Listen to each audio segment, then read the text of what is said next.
bem-vindos ao Carta nas Eleições. Meu nome é Sérgio Lírio e eu entrevisto nesse programa candidatos das principais capitais do Brasil. O critério de convite leva em conta a relevância dos partidos, a diversidade ideológica e a posição dos candidatos nas pesquisas. Hoje eu recebo Nelson Marquesan Júnior, candidato do PSDB à Prefeitura de Porto Alegre.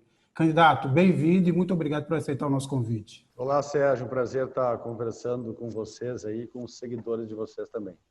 Antes da gente começar essa entrevista, vamos conhecer rapidamente um pouco da trajetória do candidato.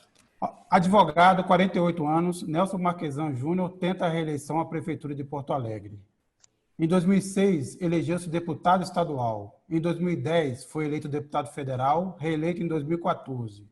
Deixou o cargo para disputar a Prefeitura da capital gaúcha, cidade que administra desde 1º de janeiro de 2017. Candidato, o senhor tem aí enfrentado, obviamente, vamos dizer assim, tem tido uma campanha atribulada por vários motivos, mas a gente vai tratar deles aqui, mas a mais recente foi essa decisão aí da Justiça Eleitoral que suspendeu a distribuição dos kits bebês, atribuindo a essa distribuição uma campanha a favor da sua candidatura. Como é que o senhor recebeu essa interrupção pela Justiça Eleitoral? Não, essa foi uma decisão correta do juiz que, recebendo um monte de informações inverídicas e levianas, liminarmente pediu que suspendesse enquanto ele recebe as nossas informações, tanto do candidato enquanto da prefeitura. A gente tem a expectativa que vai ser levantado. Esse é um kit bebê, na verdade é uma banheirinha, é um bercinho, é um colchão,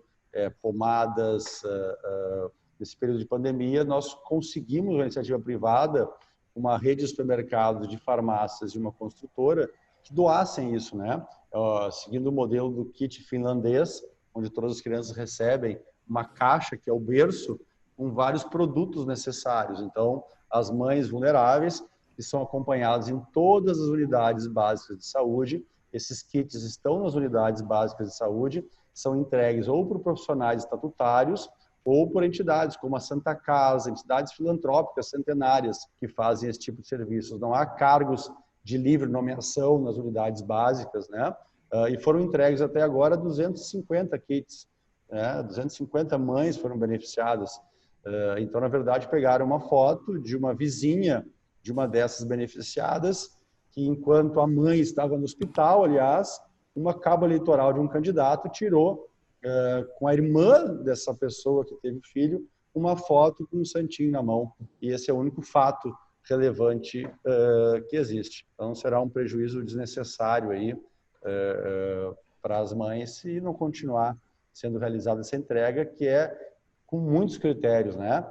Com mães que tiveram algum problema de agressão, com mães que estão no cadastro único. Então, tem uma série de critérios de entrega para que as pessoas possam receber, e isso é feito, essa entrega, nas unidades básicas de saúde. Então, foi um factoide aí criado, e já que vale tudo nessa campanha para alguns, além de me agredir e agredir a minha família, agora estão prejudicando aos mais vulneráveis. Agora, candidato, quer dizer, no meio dessa campanha, o senhor também enfrenta aí um processo de impeachment, né? O senhor é acusado de desviar dinheiro da saúde para fazer propaganda em proveito próprio. Como é que o senhor espera que o eleitorado de Porto Alegre confie e reeleja o senhor diante de uma acusação como essa, e como na verdade, o senhor também encara esse processo? Olha, essa acusação não chega a ser bem clara, né? A acusação principal do processo de impeachment é que eu usei recursos do Fundo Municipal de Saúde para publicidade de saúde, né? Para publicidade. É de uma estupidez essa acusação, como foram todos os outros processos de impeachment que tentaram me forçar a negociações políticas fora dos princípios e valores éticos republicanos que eu sigo na minha carreira política, que normalmente os prefeitos anteriores cederam, né? Ficaram amedrontados e fingiram que não estavam vendo a corrupção embaixo do seu nariz, né? E no nosso governo isso não aconteceu. Por isso nós sofremos os 6 primeiros processos de impeachment da história da cidade de Porto Alegre. Nenhum deles chegou ao seu resultado final. Tão medíocre eram as argumentações.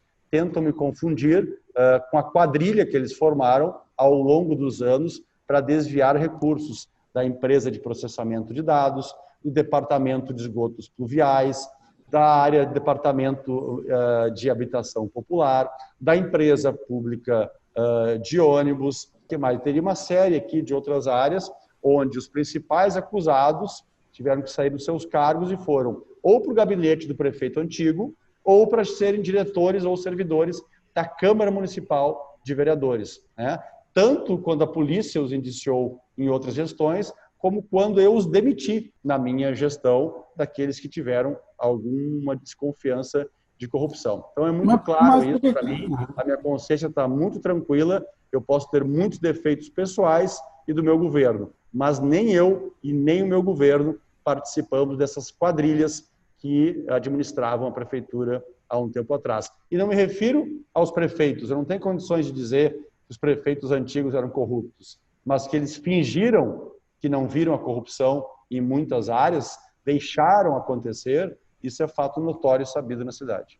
Mas como é que o senhor acha que esse processo especificamente está em andamento? O senhor já tentou, já recorreu à justiça, ele foi derrubada essa decisão, as primeiras liminares a favor do senhor. Por que esse processo em especial anda, na opinião do senhor? Esse processo especial anda porque ninguém imaginou que um prefeito que foi eleito para fazer reformas e que foi eleito para administrar de um prefeito de um jeito diferente que os outros prefeitos, iria cumprir as suas promessas. E eu cumpri. Administrei de forma diferente. As pessoas que eu nomeei, tanto os servidores como os CCs de livre nomeação, passaram por um processo de seleção através de profissionais da BRH. Eu combati a corrupção, envolvidos em corrupção antiga não entraram no governo, e aqueles que a gente identificou no meio do governo que tinham envolvimento foram demitidos e encaminhados para o Ministério Público e para a Polícia Civil. E fiz as reformas que nenhum governo anterior fez. Repito, fiz reformas que nenhum governo anterior fez. Fiz a primeira e a mais avançada reforma previdenciária, a única reforma administrativa da cidade de Porto Alegre que diminuiu despesas de pessoal e a primeira da sua história e a mais estruturante de todas as capitais do Brasil. Atualizei a planta do IPTU, trazendo justiça tributária, o que há 29 anos não acontecia na nossa cidade de Porto Alegre, porque algumas pessoas beneficiadas não queriam e os vereadores que as representavam não faziam. Cumpri todas as promessas e iniciei o ano como o primeiro nas pesquisas, quando esses adversários imaginavam que eu não tinha chance de me reeleger. Então surgiu o impeachment, né, para que eu não participasse do processo eleitoral. Isso não funcionou nos primeiros 30 dias e agora eles tentam, de alguma forma, que isso aconteça antes da eleição para me retirar aqui do Paço. Na verdade, a ideia era me retirar da prefeitura para que eles assumissem de novo o orçamento da capital antes do processo eleitoral e pudessem fazer as divisões que historicamente fazem das estruturas das secretarias e do orçamento. Agora, candidato, o senhor disse que cumpriu a promessa, fez diferente. Obviamente, a pesquisa mais recente o coloca em segundo lugar nas pesquisas, mas empatado numericamente e na margem de erro com outros dois candidatos. O Sebastião Melo, que foi vice-prefeito, e o Zé Fortunati, que foi prefeito antes do senhor. Nas avaliações também, nas pesquisas, por exemplo, de avaliação de imagem de outubro, o senhor apresentava, por exemplo, 16% de ótimo e bom. O que o senhor acha que aconteceu para a população de Porto Alegre ter essa avaliação em relação ao senhor e não, por exemplo, vamos dizer assim, não concordar, aparentemente, dado esses números, com a ideia de que o senhor fez uma gestão tão diferente dos demais? Olha, primeiro, um processo aí de 6 impeachments, né? Segundo, uma CPI que demorou 3 vezes mais tempo do que o previsto no regimento interno, do que o permitido pelo regimento interno da Câmara de Vereadores, né? E que me indiciou aí, sugeriu meu indiciamento por vários crimes, todos eles arquivados, ou pelo Tribunal de Contas, pelo Ministério Público e naquilo que chegou ao Judiciário, pelo Judiciário. Então, é um movimento realmente de difamação muito grande. É muito ruim, muito caro aos vigaristas eu permanecer na gestão municipal, porque as suas fontes de receita, de patrocínio de campanha e privado, elas estancaram. no meu governo. Então, é evidente que fizeram isso. Eu sou o governo que menos investiu em publicidade nos últimos 15 anos e no ano eleitoral, o que menos investiu também. Então, a gente está recuperando esse espaço nesse processo eleitoral, onde a gente pode debater com a população. Iniciei o ano, como tu bem disseste, como o primeiro das pesquisas, né? E aí começou um processo difamatório. Nós temos aqui o maior número de candidatos da história da cidade de Porto Alegre e o maior número de candidatos das capitais do Brasil. São 13. São 12 candidatos falando mal de mim, ou pelo menos tentando, né? E, evidentemente, que isso tem um custo. Esse custo está sendo remediado através da campanha eleitoral. E por isso que eu já estou em segundo lugar. O senhor acha que não teve algum peso, por exemplo, da gestão da pandemia? O senhor falou aí que, obviamente, como prefeito, o senhor, obviamente, é alvo principal dos demais candidatos, né? Mas muitos reclamam, dizem ou acusam de fazer uma gestão, vamos dizer assim, não tão firme da pandemia. O senhor acha que em algum momento o senhor errou? O que o senhor poderia ter feito diferente? E o que o senhor fará de diferente, por exemplo, já que nós estamos entrando no próximo ano sem ainda saber se teremos uma vacina, como é que ficará a situação da pandemia? Olhando a Europa, por exemplo, estão vivendo agora uma segunda onda. Como é que o senhor se autoavalia na gestão da pandemia? O que faria diferente? E o que promete de diferente caso seja reeleito? Olha, eu acho que dependendo do ponto de vista, eu devo ter cometido muitos erros. Eu disse isso no primeiro dia, lá em março, quando a gente iniciou as restrições, né? E acho que talvez não tenha nenhum gestor do mundo que possa garantir que não cometeu nenhum erro, né, nessa pandemia. Identificar exatamente quais os erros talvez seja um pouco mais difícil, né? Porque normalmente tu compara. Nas comparações que são possíveis fazer, para mim, por exemplo, a maior comparação, a mais importante das comparações se refere a salvar vidas, né? Das cidades, das capitais com mais de 1,5 milhão de habitantes, nós tivemos o menor número total de óbitos na pandemia em relação ao mesmo período do ano passado. Ou seja, durante a pandemia, morreram menos porto-alegrenses em relação a todas as cidades, a todas as capitais acima de 1,5 milhão de habitantes, do que em relação ao ano passado. Então, parece que a gente tem os melhores números, que é o número mundial de avaliação de uma pandemia, né? Mortes totais durante a pandemia, comparadas a mortes totais no mesmo período do ano anterior. E neste número, a gente é a mais bem avaliada. Então, me parece que no principal indicador de erros e acertos, nós temos bem mais acertos do que erros, né? É evidente que talvez algumas pessoas que não entenderam, né, o tamanho que significa uma pandemia, que é uma crise de saúde mundial, né, não consigam analisar do ponto de vista da sociedade as ações e acabam analisando do ponto de vista do seu umbigo apenas. E aí podem verificar aí muito mais problemas, muito mais erros do que acertos. O senhor, por exemplo, se for necessário fazer uma segunda fase de isolamento social, o senhor está pronto para fazer? Nós acreditamos que pelo volume de acertos maiores do que erros, ou pelo método adotado até agora, nós não deveremos ter aqui uma segunda fase especificamente, né? Nós poderemos ter um aumento de contaminação e até um aumento de demanda de leitos por UTI, mas não acreditamos que vamos chegar a um momento onde teremos que retroagir. Nós temos aqui quase que todas as atividades em funcionamento, mas todas elas com alguma restrição, com protocolos e com alguma restrição que a gente acha que é necessário para evitar esta aceleração descontrolada da contaminação dos porto-alegrenses. Isso, a gente entende que a nossa situação ela é diferente de outras cidades brasileiras e diferente principalmente desses países europeus que tu te referiu, que não se prepararam como nós nos preparamos no início da pandemia, lá em março, né, e que tiveram que fazer um lockdown absoluto. E aí, quando retornaram às suas atividades, tinham um percentual baixíssimo de pessoas imunizadas. Aqui em Porto Alegre, a gente acha que fez uma boa gestão da circulação das pessoas da contaminação e da necessidade da demanda por leitos de UTI.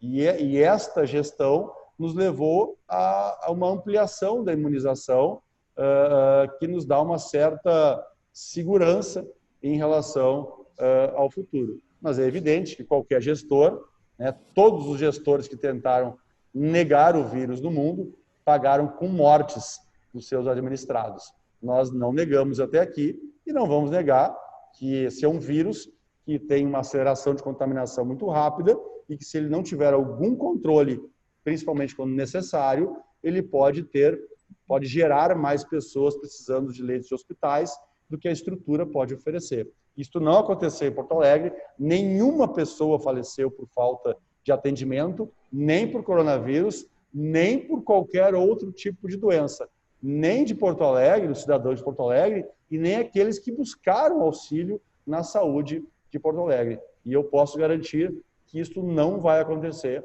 enquanto a gente estiver aqui como prefeito. Se o senhor for reeleito, a vacina vai ser, e tendo a vacina vai ser obrigatória em Porto Alegre? Eu não acho nem que essa seja uma pauta, assim, eu acho que as pessoas estão ideologizando a questão da vacina. O correto, para mim, é uma campanha nacional de imunização, como nós temos em várias outras situações no Brasil, onde há uma doença que oferece risco para todas as pessoas do Brasil. Então, esse debate ideológico sobre a vacina, ele é uma perda de tempo e, do meu ponto de vista, ele prejudica as decisões técnicas que devem embasar os encaminhamentos da máquina pública. Nós não fizemos isso aqui na Prefeitura em nenhum momento nas nossas decisões e não faremos em relação à vacina. Nós já temos o FUNCOVID lá de junho, se eu não me engano, né? Onde nós destinamos o FUNCOVID não só para questões de saúde, mas como para questões sociais também. Já temos também o recurso no orçamento para eventual necessidade de aquisição direta da vacina, mas seria um retrocesso no modelo de imunização brasileiro se nós tivéssemos que fazer esse debate, se o governo federal não tiver uma campanha nacional com qualquer vacina que tenha condições de proteger a vida dos brasileiros, independente dela ser chinesa, paulista, brasileira, alemã ou inglesa. Agora, candidato, obviamente, além de toda essa questão sanitária, que o Brasil pagou muito caro neste ano todo, principalmente por certas irresponsabilidades que não couberam, na maioria das vezes, aos prefeitos, a pandemia traz um problema grave, também tão importante quanto, que é o legado social, da crise social e econômica que virá pela frente. Como é que o senhor pretende enfrentar esse problema? Aumento de desemprego, aumento da miséria, fechamento de empresas? O que o prefeito pode fazer para atenuar um problema como esse? Sem dúvida, né? A crise gerou restrições. Nenhum país do mundo conseguiu salvar vidas sem fazer restrições nas atividades econômicas, que é o que nos move, né? Que é o que nos faz circular, e o vírus circula por nós, pelo ser humano. Então, para evitar a circulação do vírus, tem que se evitar a circulação do ser humano. E a melhor forma, infelizmente, de evitar a circulação do ser humano é através das restrições nas suas atividades, principalmente as econômicas. E esta restrição e, consequentemente, a crise econômica gera uma crise fiscal nas estruturas públicas e gera uma crise social também. Então, a recuperação econômica ela é fundamental para a recuperação, para a atenção, aquelas pessoas que precisam de atenção na área social, e para a recuperação da máquina pública que executa suas políticas públicas, principalmente para os mais humildes. Então, a nossa visão aqui é que as reformas administrativas, previdenciárias e da tributação justa que nós fizemos vão nos ajudar a passar por isso com menos dor, principalmente aos mais humildes. Segundo, essas reformas nos possibilitaram uma capacidade de financiamento. Então, nós temos um volume muito grande de financiamentos em obras públicas para este ano e o ano que vem, e os próximos na cidade de Porto Alegre, já aprovados e alguns iniciados. Terceiro, nós temos um volume de bilhões de reais em PPPs e concessões que já estão sendo investidos e que serão investidos nos próximos 1, 2 e 3 anos e demais anos na cidade de Porto Alegre. E quarto, na desburocratização, nós conseguimos digitalizar todo o licenciamento da cidade, do zero para todo o licenciamento. São mais de 200 serviços digitais. O EVU, ele já é digital. O Habite, ele é digital e autodeclaratório. O licenciamento de pequenas reformas, ele é digital, autodeclaratório na hora. Reformas de estabelecimentos maiores, de baixo risco, até 500 metros quadrados, ele também é digital e autodeclaratório e sai em até 5 dias. Isso representa metade de todo o licenciamento da cidade de Porto Alegre, que será desafogado, já está sendo por este processo, e um licenciamento para grandes empreendimentos prioritário, para aqueles investimentos que se comprometem a iniciar nos próximos 12 meses, Sérgio. Com isso, nós já garantimos 6,3 bilhões de investimentos privados que vão gerar, segundo os empreendedores, mais de 100 mil empregos diretos ou indiretos. Isso é 15% do número de carteiras assinadas que nós temos hoje na cidade de Porto Alegre e que vão iniciar nos próximos 12 meses. Nós fechamos 2019 com o segundo menor índice de desemprego do Brasil. A média era 12%, nós tínhamos 7,1% no final de 2019. Então, nós estávamos num bom caminho e acreditamos que tudo isso vai nos colocar também num excelente caminho durante esse processo de recuperação da economia durante a pandemia. Agora, parte dessas parcerias público-privadas ainda precisam ser estruturadas ou não, prefeito? Elas ainda vão ser levadas a público, a serem licitadas. Tal. A questão toda que eu pergunto é a seguinte: diante desse momento de incerteza em relação à recuperação econômica brasileira, né, inclusive com a imagem que o Brasil tem hoje no exterior por vários motivos, por que é possível ser tão confiante na atração desse capital privado, levando em conta, inclusive, esse ambiente que nós estamos falando, um ambiente que ainda se tem muita incerteza sobre como será e como se dará a recuperação da economia brasileira? Esses investimentos privados dependentes de licenciamento, que eu falei, 6,3 bi, mais de 100 mil empregos, mais de 15% dos empregos formais que nós já temos, ou melhor, mais de 10% dos empregos formais que já existem hoje na cidade de Porto Alegre. Isso é porque as empresas já se comprometeram. Elas estão tendo licenciamento prioritário porque vão realizar esses investimentos nos próximos 12 meses. Se não realizarem, elas perdem esse licenciamento prioritário, né? Então, isso me garante. Nas PPPs e concessões, a gente fez a primeira concessão de placas com nome de rua do Brasil, sozinha. A gente fez uma concessão na área dos relógios, que veio a maior empresa gestora de imobiliário urbano do mundo, uma americana que veio para Porto Alegre. A nossa PPP de iluminação, que já está em execução, já está tudo contrato assinado, lâmpadas LED 100% já iniciaram a sua troca, são mais de 400 milhões de investimento em modernização do parque de iluminação pública já iniciado, representou o recorde histórico da Ibovespa de número de concorrentes para qualquer PPP que já se realizou na Ibovespa, seja ela municipal, estadual ou federal. O nosso edital de consulta para o edital para o saneamento, ele acontece agora em dezembro, né? E essa é uma área que o mundo inteiro está olhando para o Brasil. Então, a gente acredita que vai acontecer, isso são mais de 2,3 bilhões de investimento nessa área. A nossa PPP de drenagem são 2,8 bilhões de investimento, que para nós em Porto Alegre é um volume grande, talvez para São Paulo nem tanto, mas para nós é quase metade do nosso orçamento de investimentos privados, para um problema histórico aqui. Junto com Teresina, nós somos as primeiras cidades que estamos fazendo esse estudo em parceria com a Caixa. Não, isso não vai acontecer no ano que vem, mas vai acontecer daqui a 2 anos, 2 anos e meio, no máximo, estaremos publicando o edital. Então, isso tudo nos apresenta aí como um cenário relativo a outras cidades, um cenário, pelas escolhas que nós fizemos neste mandato, um cenário bem favorável para o próximo gestor em relação a outros cenários de outras cidades. Agora, candidato, Porto Alegre tem uma das tarifas de ônibus mais caras do Brasil, mais altas do Brasil. Como é que o senhor pretende lidar com esse assunto, pensando inclusive na experiência dos últimos 4 anos? Olha, esse é um cenário que nos é imposto em virtude de decisões equivocadas, populistas, demagógicas e interesseiras de gestões anteriores e do parlamento, né?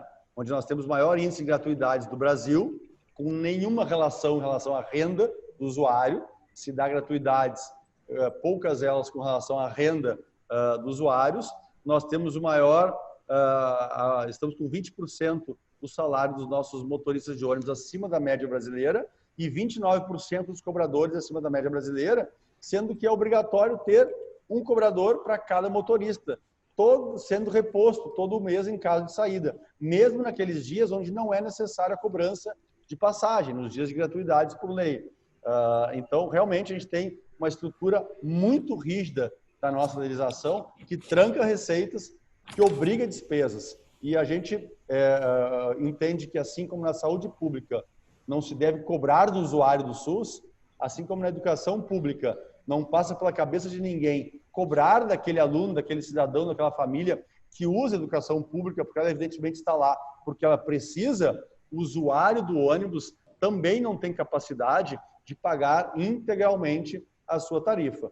Então, nós temos que desburocratizar, desregulamentar isso e buscar outras alternativas de financiamento cruzado. Hoje, São Paulo destina mais de 3 bilhões do seu orçamento para diminuir a tarifa do passageiro de São Paulo. Porto Alegre, talvez quase nenhuma cidade do Brasil, dispõe de recursos para tirar da saúde, da educação, da segurança, para fazer essa equalização. Então, nós somos defensores de um subsídio cruzado, principalmente vinculado ao veículo, né? Para que a gente possa equalizar essa tarifa para o usuário não pagar toda a conta, já que o usuário de ônibus, normalmente, ele é quem mora na periferia, ele é o trabalhador que recebe menos e eles são usuários, são pessoas mais humildes.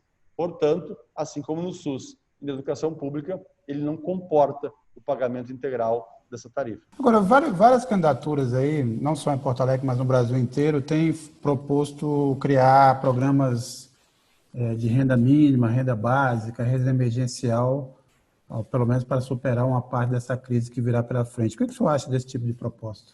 Olha, nós temos um gigantesco programa de renda mínima no Brasil, que é o Bolsa Família, que iniciou com Bolsa Escola, modéstia à parte, com um projeto do meu pai, né? Eu sei que ele é meu pai e eu tenho orgulho de falar isso, né? Foi ele que iniciou, dentro do governo Fernando Henrique, do PSDB, um embate para que isso fosse viável, né? E isso se concretizou. Acho que esse programa precisa retornar a ser mais vinculado à educação, como era a ideia original, e menos vinculado a questões ideológicas ou eleitorais. Acho que ele é um bom programa e, por ser nacional, ele é um papel do governo federal.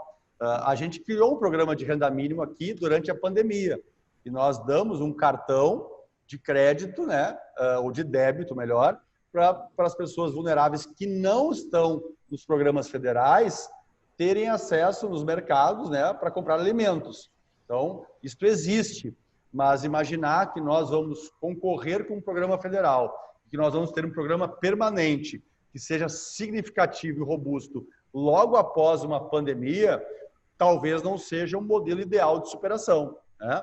A gente tem um programa municipal de renda mínima para superar a pandemia para aqueles que não estão vinculados aos programas federais. Nós estruturamos aqui todo o nosso sistema da área social para cadastrar os porto-alegrenses nos programas federais, inclusive aqueles que perderam o emprego, ajudamos eles a buscar o seguro-desemprego.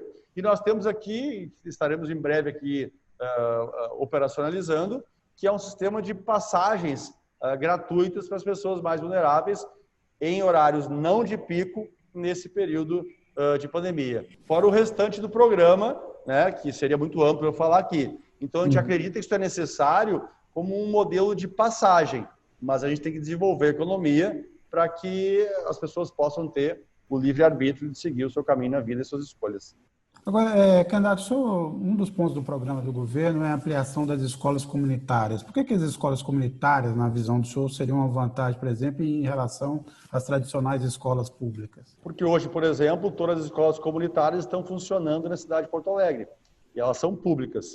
O problema não é ser pública, todas são públicas, mas as estatais não estão funcionando porque as estatais estão eivadas de questões ideológicas, partidárias e eleitorais.